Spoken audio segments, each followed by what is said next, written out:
Selamat malam teman-teman. Sekarang saya mau bicara tentang proksi.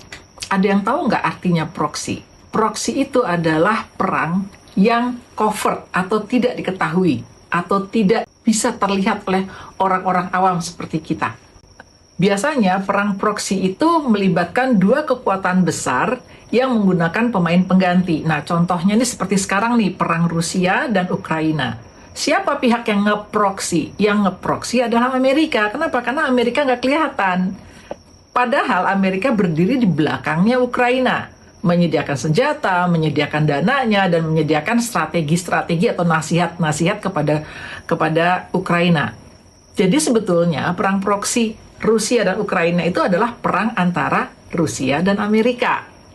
Kalau kita bicara tentang Amerika, rasanya kita semua tahu ya bahwa Amerika itu adalah salah satu negara yang sukanya tuh ngurusin urusan negara orang lain gitu. Dan memang disinyalir Amerika ada di balik peperangan di beberapa negara, terutama negara-negara Islam dan penghasil minyak, yaitu di Timur Tengah. Salah satu yang saya ingat itu adalah perang di Libya. Jadi Muammar Gaddafi itu digulingkan oleh Amerika karena 3 alasan. Alasan yang pertama itu adalah karena Muammar Gaddafi secara terbuka itu mendukung Nelson Mandela. Nelson Mandela pada saat itu sedang berusaha memerdekakan Afrika dan menghapus politik apartheid. Politik apartheid itu adalah politik perbedaan diskriminasi warna kulit. Alasan yang kedua, Muammar Gaddafi juga secara terbuka terang-terangan gitu mendukung Yasser Arafat. Pada saat itu Yasser Arafat adalah pemimpin Palestina dan sedang berusaha memerdekakan Palestina. Dan alasan yang ketiga adalah, dan ini menyangkut egonya Amerika, yaitu apa? Muammar Gaddafi itu menentang kebijakan OPEC yang disebut sebagai petrodolar. Oke, saya ceritain ya. Jadi petrodolar itu gimana? Petrodolar itu adalah begini, itu adalah peraturan yang dibikin oleh Amerika, yang diwajibkan oleh Amerika terhadap negara-negara penghasil minyak yang bergabung di organisasi yang namanya OPEC. Nah, peraturannya apa? Peraturannya gini, kalau lu pada dagang minyak, itu nanti bayar-bayaran harus pakai dolar Amerika ya, gitu. Nih, contoh. Cina mau beli minyak dari Indonesia, gitu ya. Nah, tetapi nanti transaksinya itu harus pakai dolar, jadi Cinanya harus bayar ke Indonesia pakai dolar, gitu. Kan lucu ya, kan nggak masuk akal. Yang dagang Cina sama Indonesia, tapi pakai duitnya harus duit Amerika. Nah, ini yang sebenarnya membuat dolar Amerika tuh menjadi kuat. Kenapa? Karena uang Amerika dicari-cari. Sebab apa? Sebab dipakai untuk perdagangan negara-negara yang bahkan mata uangnya bukan dolar. Lucu ya? Licik-licik gimana gitu kan, ngeselin kan? Nah, lalu Gaddafi itu ngajak negara-negara penghasil minyak, terutama Timur Tengah, untuk menggunakan dinar. Karena logika mereka adalah gini lah, kan yang dagang kita-kita ya, dan duit kita-kita kan dinar ya. Ya udah, bayarnya pakai dinar dong, ngapain pakai dolar Amerika gitu. Nah, ini bikin Amerika jadi marah sekali, dan akhirnya Gaddafi digulingkan. Kalian tahu nggak menggulingkannya gimana? Menggulingkannya itu adalah dengan cara proxy war lewat media.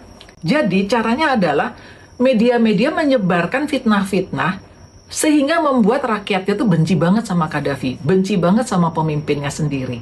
Seperti itu. Akhirnya terjadi pergolakan di dalam. Nah, sekarang kalian mikir deh, ya, kita sama-sama mikir. Kayaknya nggak perlu jadi profesor ya untuk bisa melihat bahwa ternyata polanya berulang di negara kita. Kalian lihat deh, kita bicara pola ya. Kalian lihat pola apa yang ada. Satu, kita sama-sama negara Islam. Kedua, kita sama-sama dengan Timur Tengah yang suka dibikin perang-perang itu, sama-sama punya kekayaan alam yang besar. Lalu kemudian, kita sekarang nih, Indonesia, mengalami banyak sekali peperangan medsos yang kaitannya sama DFK itu tadi. Disinformasi, fitnah, dan kebencian. Jadi, teman-teman, kebencian kalian, kemarahan kalian, itu dipakai. Untuk apa? Untuk kebenci pemerintah, pemimpin kalian sendiri, pemimpin kita sendiri. Gunanya apa? Ya supaya negara ini kacau. Mau lihat? Ya, saya kasih ya salah satu video yang ada di Libya. Supaya kita sama-sama bisa merenung. Kita ini sedang diapain sih sama kekuatan asing yang kita nggak lihat, yaitu yang disebut sebagai perang proksi media. Kalian harus tahu ini. Ini adalah foto ikonik yang diambil pada April tahun 2003. Pria yang begitu semangat merobohkan patung Saddam Hussein ini bernama Khadim Al-Jabauri. Ia diwawancarai BBC dan ia mengatakan apa yang sebenarnya terjadi hari ini di Baghdad. Ia mengatakan, pada tahun 2003, ketika ia mendengar pasukan Amerika sudah mencapai pinggiran kota Baghdad, ia merasa sangat bahagia dan mengambil palu besar miliknya. Lalu ia pergi ke alun-alun kota Baghdad. Sampainya di sana, ia mulai memukul patung Saddam Hussein dan ingin segera merobohkannya. Ia melanjutkan penyesalannya setelah Saddam dijatuhkan oleh Amerika. Keadaan di Irak mulai memburuk dari tahun ke tahun. Mungkin Saddam memang keras, tapi tidak ada apa-apanya seperti pemerintahan bengis yang sekarang. Saya malu atas perbuatan saya itu. Saya ingin Saddam hidup kembali. Berikan komentar kalian. Gimana? Udah nonton kan videonya? Nah, itu yang disebut sebagai proxy atau perang proxy media. Jadi, perang proxy media itu memang di mana-mana menggunakan brainwash. Mencoba mencuci otak orang dengan informasi-informasi yang DFK, disinformasi, isinya fitnah dan kemarahan.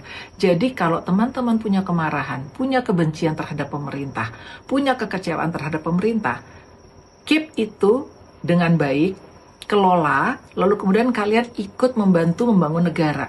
Bukan kemudian malah berperang sendiri, bertengkar sendiri. Nanti bisa dipecah belah seperti itu. Nah, semua yang disebut proxy itu membuat kita jadi marah, kita jadi benci, lalu kita hancur-hancuran. Oke? Kalau kita tidak mau itu, kalau kita sungguh-sungguh cinta pada negara ini, kalau kita sadar bahwa hanya di negara inilah kita bisa hidup, gitu, mari kita membantu menjaga kedamaiannya. Boleh marah, boleh tidak puas, boleh kecewa, tetapi jaga kedamaiannya. Jaga kedamaiannya.